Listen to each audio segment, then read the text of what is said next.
Olá pessoal, bom dia a todos. Começando mais um Na Tela com a Levante. Eu sou o Felipe, estou aqui com o Eduardo. Bom dia, Eduardo. Bom dia, Felipe. Bom dia, pessoal. Sexta-feira, finalmente. Sexta-feira, finalmente, né? Não tão boa para os Tá mercados, um pouco né? negativo aí, né? A tela tá um pouco vermelha aí, né, Felipe? A semana está encerrando, essa sexta-feira está encerrando a semana da mesma forma que começou, com muita volatilidade e o cenário externo dominando os mercados. Agora as notícias negativas vêm da China. De fato, não é a guerra comercial, mas sim os impactos que ela traz consigo. Então, de fato, uma série de dados, tanto industrial, tanto do varejo por lá, vieram mais fracos e mostrando que, de fato, a guerra comercial está tendo impacto. Isso é negativo e acabou puxando os mercados para baixo e dando uma desanimada em todo mundo. Isso acaba impactando principalmente o mercado emergente, que depende muito das commodities e de todos os insumos básicos. Isso é muito negativo, principalmente para o Brasil. Acho que é um humor negativo geral, né? A gente tá vendo aqui o índice futuro, aqui o Ibovespa caindo 0,7%. Bolsa Americana caindo 0,80, né? Bastante, Exatamente. Né? Acho que porque o preço do minério de ferro está em alta, o petróleo ligeira queda. Então acho que não é commodities que derruba, aparentemente esse mau humor aí internacional por uma possível desaceleração da China, né? Sempre, desde que eu estou no mercado, quase sempre se fala nisso, né? Hard landing, desaceleração chinesa, isso impacta muito, né? Impacta tudo, impacta todo o mercado, né?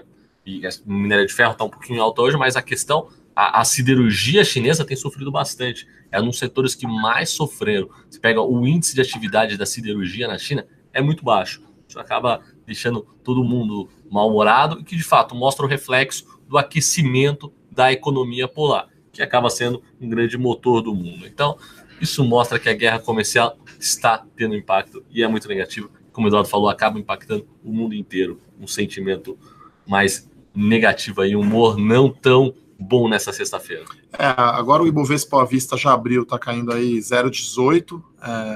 Dá na semana aí uma queda de meio, né? Lembrando que teve uma queda forte na segunda-feira, de quase 2,5%. Depois altas e altas, né? Pequenas altas, ontem teve 1%. Tava indo para o 0 a 0 a semana, mas aí veio essa notícia logo de manhã na China, derrubou todas as bolsas da Ásia e a bolsa americana bastante forte agora, o futuro em queda e dólar em alta também. Então Exatamente. Um dia um pouco mais negativo, um pouco mais azedo, né? Exatamente, um dia mais azedo aí para terminar a semana aí. Porque no mercado local, até falei para o Felipe, né? Essa semana um destaque, né? 30 bases caiu o juro longo. Então, o DI janeiro 25 era 9,80, caiu para 9,5 em 2 dias. Então a curva juros futura fechou muito, porque teve Copom, né? Quarta-feira, se manteve, né? 6,5, mas o comunicado bem interessante, dizendo que eles estão achando que tem risco maior da inflação vir abaixo da meta. E isso dá uma leitura que a possível alta que era esperada da Selic ano que vem pode ser adiada ou pode não acontecer. Com isso, o juro futuro fechou bastante, isso é bom, né, para a bolsa, bom para o mercado em geral. Né? E um ponto importante que também o Comitê de Política Monetária comentou é a questão das reformas, né? De fato, mostra que eles estão mais positivos com o novo governo, que as reformas vão sair, isso melhora muito o fiscal e deixa os juros mais baixos por um horizonte maior de tempo. Isso é muito positivo.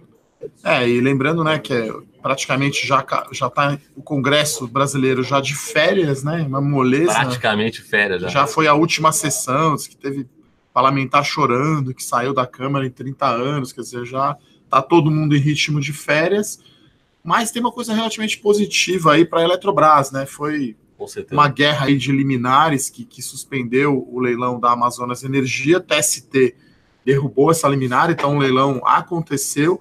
E no dia 19, que é a segunda-feira que vem, é isso, se não me engano? Terça-feira.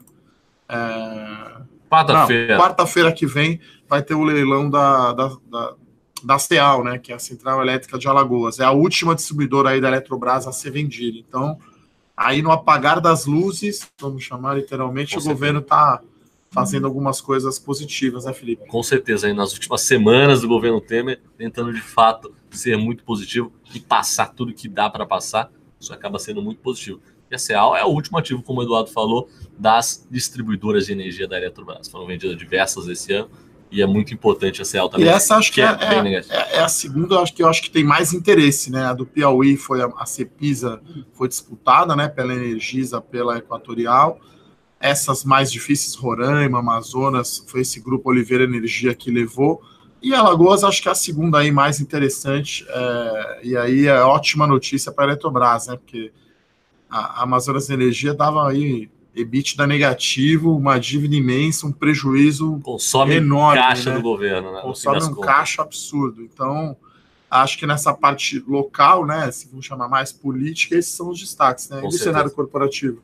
B3, né? Soltou um ótimo resultado operacional, Edu? Bom resultado, né? A gente viu aqui principalmente o volume negociado na Bovespa, 15 bilhões de reais, o volume médio diário no mês de novembro. Tinha sido de 17 em outubro. Então, isso indica um resultado muito forte da B3 no quarto trimestre. O mercado está aquecendo. O mercado está aquecendo porque mais local entrando na Bolsa, a gente vê um aumento da alocação em renda variável. Hoje, do total de fundos, 6,3% só dos fundos de investimento estão em ações, então é uma alocação ainda baixa, o brasileiro ainda mexe pouco, né, com ações. Então, o B3 divulgou um resultado operacional bom, principalmente no segmento Bovespa. Aqui eu lembro, né, a B3 é uma alavancagem operacional, né, uma empresa que tem um custo fixo, e sempre que o volume for mais alto, vai ser resultado na veia para a B3. Por isso aí a ação até está com uma boa performance aí nos últimos 2 meses. E acho que quem acredita em bolsa, quer dizer, faz todo sentido a própria B3. Acho que tem muito espaço também no produto de derivativos. Lembrando que a bolsa essa semana lançou novos produtos. Então agora tem futuro de bolsa americana, de S&P. O contrato de dólar agora, o mini dólar, é de $10 mil e não 50 mil. Então, isso é positivo para você, investidor, pessoa física, para operar o mercado, né? E tem também futuro agora de ações. São 12 ações entre Vale, Petro, Uzi Minas. Então, fica mais fácil você ficar vendido, né? Você ficar short. Eu falo aqui muito da nossa carteira de ações, é uma estratégia muito comprada, né? Buy and hold, de comprar e segurar, mas existem outras estratégias, o long and short, ou até mesmo short. E aí, com o futuro de ação propriamente dita, fica mais fácil, né? Fica bem mais fácil, né? Você não acredita, por exemplo, sei lá, em CCR ou em Croton, no setor de educação, você vai lá e faz o short, né? Você vende a termo, não precisa pôr à vista o dinheiro. Então, acho que a B3 está procurando incentivar o mercado de capitais aí como um todo, e acho que aos poucos o brasileiro vai aumentando aí a exposição em ações, né, Felipe? Com certeza, né? Acho que esse ano de 2018, fazendo um balanço, agora foi de muita mudança, né?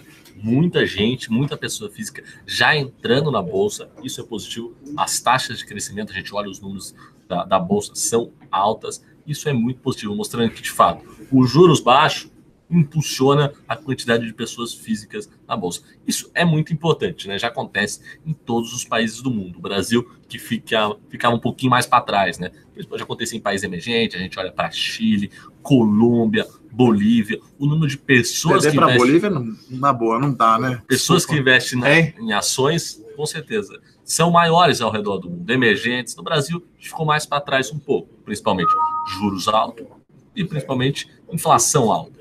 Isso, a cada dia que se passa, mostra mais controlado, e as barreiras de entrada com a internet, com esse movimento mais disruptivo, acaba impulsionando. Acho que até nessa linha, né, o Brasil está se abrindo mais, né? Ontem o Temer, os últimos atos, talvez, dele, aí assinou uma medida provisória que abriu, né, o setor de companhias aéreas para o capital estrangeiro. Havia um limite que o estrangeiro podia ter só 20% de participação das empresas aéreas.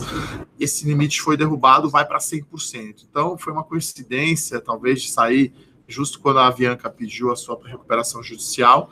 Segundo o governo, eu acredito, acho que é para aumentar a concorrência, quer dizer, você traz companhias estrangeiras para cá, até as de baixo custo, para operar no mercado doméstico, e as empresas são alavancadas, né? Gol e Azul têm dívidas altas, né? A Azul acho que é um pouco acima de 4 vezes a dívida líquida EBITDA, da Gol acima dos 3. Então, as empresas, a Delta, a United, a Qatar Airlines já têm participação nas companhias aéreas, podem aumentar, pode haver uma consolidação do setor, algum estrangeiro tomar aí a Avianca e aí aumentar a competição, quer dizer, vai ser boa notícia para nós aí que viajamos de avião. Para consumidor é muito bom, né? As companhias brasileiras, até me espantou um pouco, a Azul soltou um comunicado dizendo se dizer contrária a essa medida, é uma coisa meio retrógrada, quer dizer, você quer ter protecionismo, né? Você quer proteger a companhia local, quer dizer, eu vejo como positivo, e ontem a Gol foi uma das maiores altas, né? Claro que a recuperação judicial da Avianca é mais favorável para a Gol, porque compete direto em várias linhas, mas pode haver espaço aí para capitalização aí das companhias e as empresas estrangeiras aumentarem a participação. Então, uma notícia aí positiva para o setor. Eu estou vendo o copo aqui mais cheio do que mais vazio.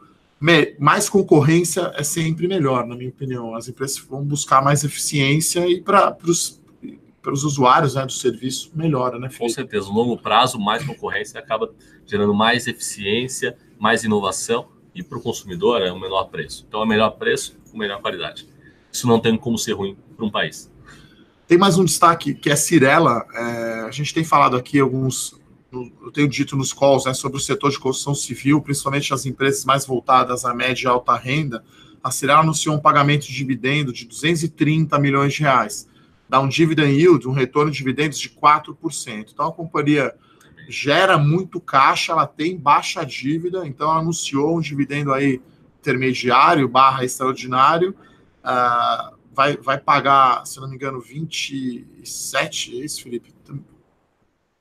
E fica ex dia 19. Então, dá tempo ainda de você pegar esse ganho aí de 4%. Eu acredito bastante aí no setor de construção civil, que está ficando aquecido novamente, as companhias voltando a lançar. A Cyrela ainda dá prejuízo, porque ela não está receitando, porque não lança e não vende, mas eu imagino que é uma tendência bem forte aí para o setor, com queda de juros, inflação sob controle. Volta do crédito. E teve o distrato, né, que finalmente a novela foi, vai sair o projeto de lei, o Temer vai sancionar essa lei do distrato, que é o cancelamento de venda. Então, positivo, eu acredito, aí o pregão hoje para a Cyrela. Agora, um dia negativo para o mercado, né, Felipe? Vamos ver como é que tá os índices agora, né?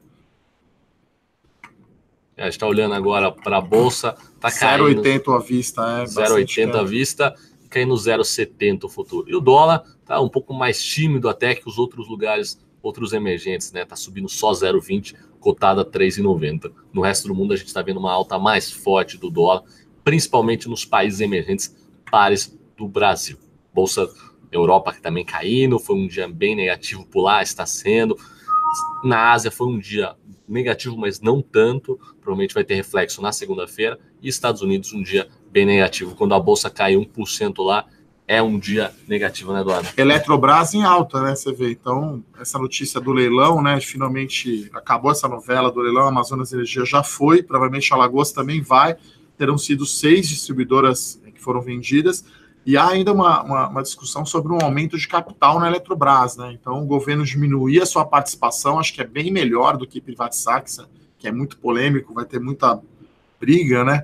Então, o governo diminui a participação na Eletrobras, aumenta o capital, reduz a dívida e aumenta a liquidez das ações. Então, é bem positivo. As ações sobem aí 2% agora, contra a queda aí de 0,8% do índice. Então, a interpretação bastante positiva aí para a Eletrobras no pregão de hoje, né? Acho que esse é o tom, mais ou menos, das estatais. Acho que se o governo não atrapalhar, vender e sair dos negócios que não é core, né? Petrobras, por exemplo, é produzir petróleo, não é distribuir gás, não é ter participação em outras empresas que não tem a ver com o negócio. Banco do Brasil e Eletrobras, acho que são as CEMIG também, que acho que é muito discutido, né? Com certeza. Então, o kit Brasil, né? Acho que é bem positivo, a tendência é positiva, se as reformas forem bem encaminhadas, obviamente. Ótimo. Pessoal, esses foram os principais pontos dessa sexta-feira.